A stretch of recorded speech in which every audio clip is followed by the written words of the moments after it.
माझा तळ पायाच्या मस्तकाला गेली, अंगावरती हंटरचे फटके मारून त्याला हद्दपारीची शिक्षा दिली रे चंद्रकांत.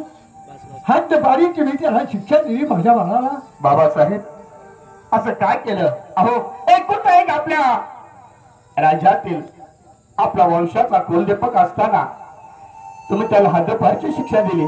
अहो आज ना उद्या त्याला समजून सांगितलं असतं, त्याला ऐकलं असतं, पण एवढा आपण टोकाचा निर्णय घेतला नाही बाबासाहेब. हे माझ्या दृष्टीने अयोग्यच. चंद्रकांत, किती जरी केलं तरी प्रत्येक आई वडिलांची अपेक्षा असते आपल्या मुलाचं चांगलं व्हावं, आपल्या मुलाचं चांगलं नेतृत्व झालेलं सुख आपण डोळ्याने पाहावं. हे प्रत्येक आई वडिलांचं कर्तव्य असतं रे, कर्तव्य असतं.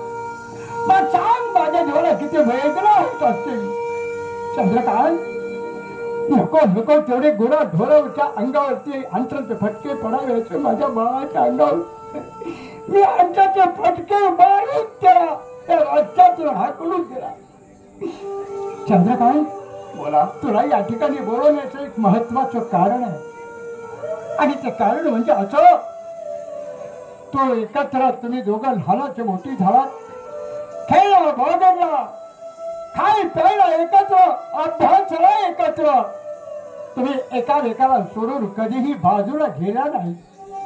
तेव्हा मला एक तुला विनंती करायची आहे चंद्रकांत, तुझ्या बाळाच्या जागेवरती मी तुझा बाप आहे समज, कारण तुझा सांभाळ मीच केला.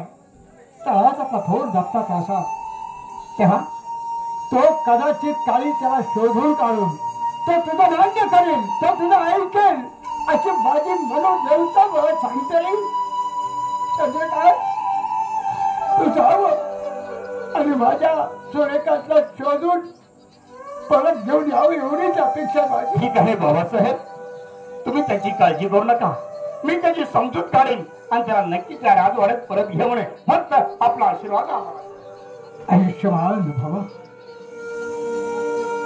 पांडुरंगा, पवित्र परमेश्वरा, अरे माझ्या बाळाला मी गुरु ढोरासारख्या अंगावरच्या अंतरचे फटके मारून एकूण एक राष्ट्राचा कुलदीपक माझ्या काळजाचा तुकडा तो असणार. मी कायमचा माझ्या राज्यातून मी त्याला हाकलून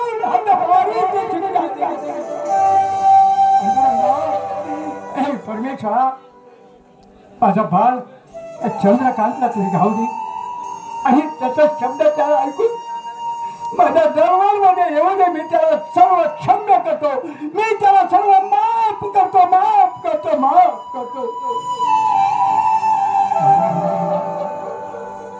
श्रावण भाद्रपद. अहो चंद्रकांत महाराज गेलेत म्हटल्यावर नक्कीच 100% ते घेऊन येणार आपल्या सुरेखंद महाराजांना.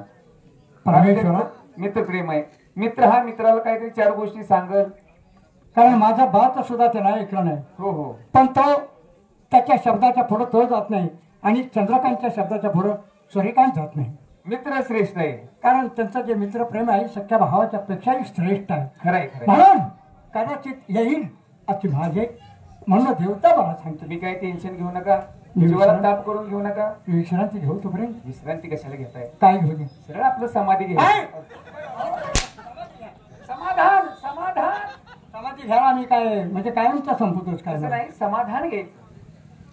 पहारा व्यवस्थित ठेवा. ठीक आहे. जशी आणि चंद्रकांत जर आला तर मला ताबडतोब निरोप पोहोचला. पहारा व्यवस्थित ठेवायचं, टिकाव काय करायचं? मूळ कायच काय. अरे पारायण टिकाव ते नाही, पहारा म्हणजे बंदोबस्त, कडक बंदोबस्त. कडक बंदोबस्त. ठीक आहे ठीक आहे. माझ्या डोळ्यात तेल घालतो आता मी. आणि काय करतो? कडक बंदोबस्त. माझ्या डोळ्यात तेल, जोडीदाराच्या ढोंगणात वाती, द्यायचं पिटवून. हा जाऊ दे, त्याचं हुंगण चाललं पेटलं तरी चालेल, तो याला तरी चालेल. उजेड पडेल उजेड.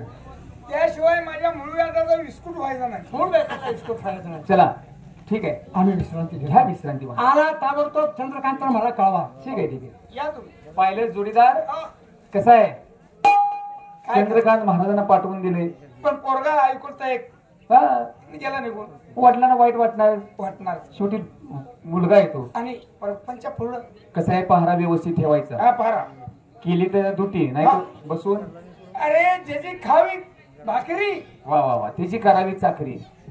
ज्याचं ज्याची खावी पोळी, त्याची वाजवायची वाजवायची टाळी. टाळी. हा. ज्याचं खावं मीठ त्याचं हाणायचं नीट. हा त्याचा औलादीतला असतो एका काम करावं नीट त्याला रस्ता दावावं नीट का हाणावं नीट काम हाणावं नीट रे. ज्याचं खावं मीठ त्याचं काम करावं नीट असं घे. बरोबर आहे हुशार व्हा पसार कोणी काय बी घेऊन जावा हा हा कोणी काय नेऊ नका काय आहे? बराच वेळ झालं मी या लालबागेमध्ये थांबून राहिलोय. काय सांगायचं मंडळी, आमच्या असणाऱ्या बाबासाहेबांनी अंगावरती हंटरचे फटके मारले आणि दरबारातून हद्दपार केले. परंतु असो, माझा एक बालपणचा मित्र आहे, त्याचं नाव सूर्यकांत. दोघेही आम्ही एका शाळेत होतो. फिरायला जाताना एकत्र, लहानाचं मोठं एकत्र झालो. रोज सायंकाळी आम्ही या ठिकाणी लालबागेमध्ये येत असतो. तेव्हा या असणाऱ्या लालबागेमध्ये थोडा वेळ त्याची वाट पाहावी आणि नंतर पुढचा प्रवास करावा म्हणजे झालं.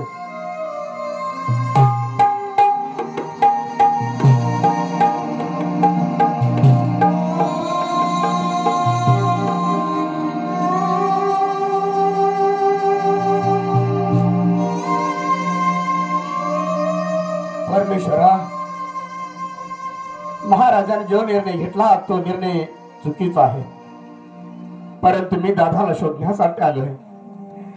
कारण दादा कुठे असेल तर आमचा नेहमी अभ्यास करण्याचा आणि विश्रांतीचं ठिकाण आहे ते म्हणजे लाल बगीचा. कारण दादा नक्कीच लाल बगीच्यामध्ये असेल. आपण त्याला जाऊन समजूत काढून परत वाड्यावरती घेऊन म्हणजे झालं.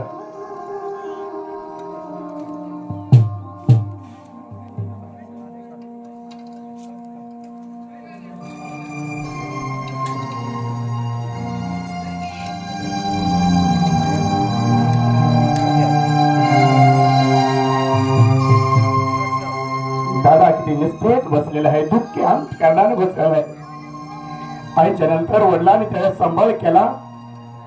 कधी एकमेकाला तथातूट झाली नाही. परंतु आज एका त्या गोष्टीवरून आज ते बाप लेखाने तथातूट झाले. पण परमेश्वरा, माझ्या शब्दाला यश येऊ दे. मी दादाला आवाज देतो, दादा, अरे दादा, दादा, दादा.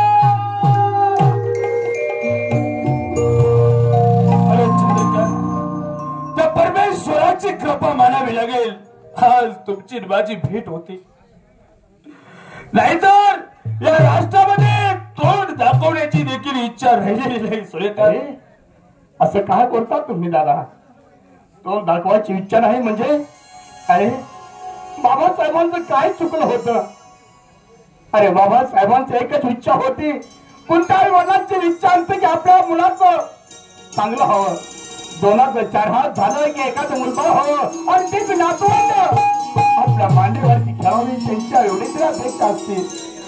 आणि तेच बाबासाहेबांनी तुम्हाला विचारलं होतं, त्याच्यावर तुमचा नकार दिला म्हणून बाबासाहेबांनी हा निर्णय घेतला. नाही नाही सूर्यकांत, तुम्हाला माहित आहे आम्ही गेली 10 वर्ष गुरु आश्रमामध्ये शिक्षण घेण्यासाठी होतो.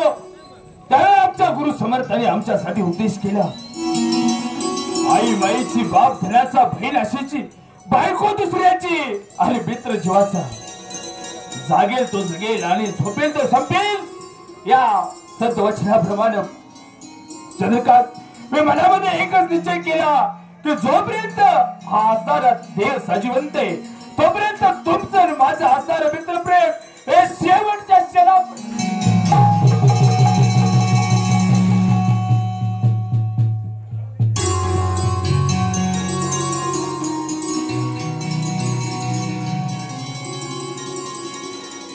दादा, अरे आपल्या मित्राचं नातं आणि मित्राचं हे प्रेम अखेरपर्यंत टिकल. मला तर ह्या पृथ्वी तलावरची कुणाचा आधार आहे. पण एक लक्षात ठेव, झाला गेला ते विसर आणि परत आपण राजवाड्याला चला म्हणजे झालं. खबरदार चंद्रकांत, या ठिकाणी मित्र म्हणून आला, मनाला आनंद वाटला असं समोर या. कौटाळून मिठी मारून मी तुमचं स्वागत करीन. परंतु एक बाबासाहेबांचा वकील समजून या ठिकाणी आला असाल तर याच पावले परत जावा आणि बाबासाहेबांना जाऊन सांगा काय केलं ना सूर्यकांत यायला तयार.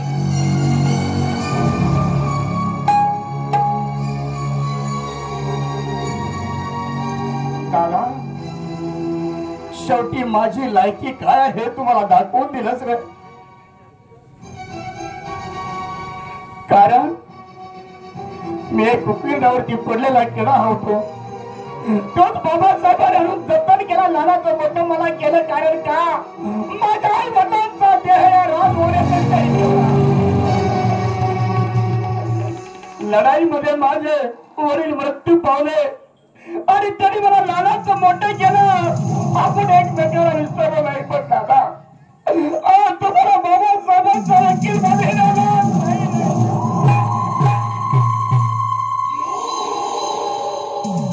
आई सूर्यकांत, ज्या दिशेने मी तोंड केलेले आहे त्या दिशेने माझा इथून पुढचा प्रवास चालू राहील. कदापि मी मागे फिरून पाहणार सुद्धा नाही. तू विसरलाशील. अरे आई आपल्या मुलाला कडेवरती घेते आणि आता बहुतून जग तिला दाखवत असते रे दादा. पण वडिलांची माया ही फार वेगळी असते रे. कारण तो कधी आपल्या मनातलं दुःख कुणाला सांगू शकत नसतो. कारण जबाबदार म्हणून कुटुंब प्रमुख असतो. सर्वांचं म्हणणं त्याला ऐकावं लागतं रे दादा. पण तोच आपल्या मुलाला कडेवरती न घेता खांद्यावरती घेता सांगतो बा अरे चिठीच्या पलीकडे डोंगराच्या पलीकडे काय दिसतंय तेवढं बघ.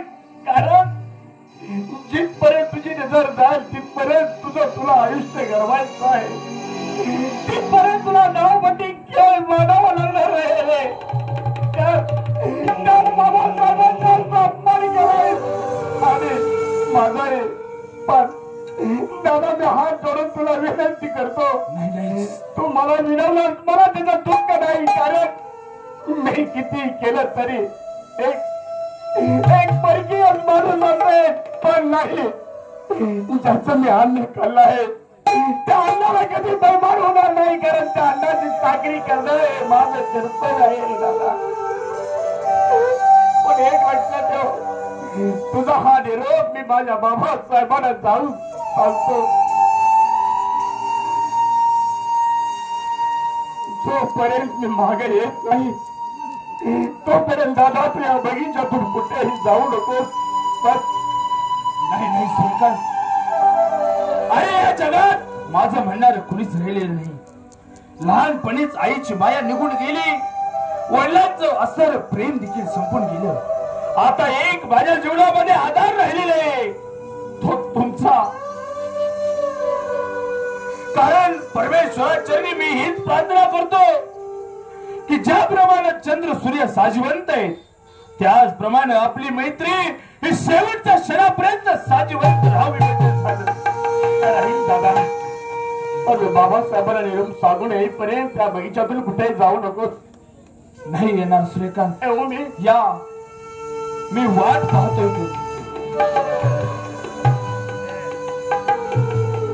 खरंच परमेश्वरा तुझ्या कृपेनं सूर्यकांतची माझी भेट झाली. परंतु हे असणारं मित्रप्रेम हे शेवटच्या क्षणापर्यंत टिकावं हीच तुझ्या चरणी प्रार्थना करतो. कारण सूर्यकांत सांगून गेलेले आहे की मी माझा निरोप बाबासाहेबांपर्यंत पोहोचून येईपर्यंत या असणाऱ्या लालबागेमध्ये थांबा. म्हणजे तेव्हा या असणाऱ्या लालबागेमध्ये आणखी थोडा वेळ थांबावं आणि इथून पुढचा प्रवास करावा म्हणजे झालं.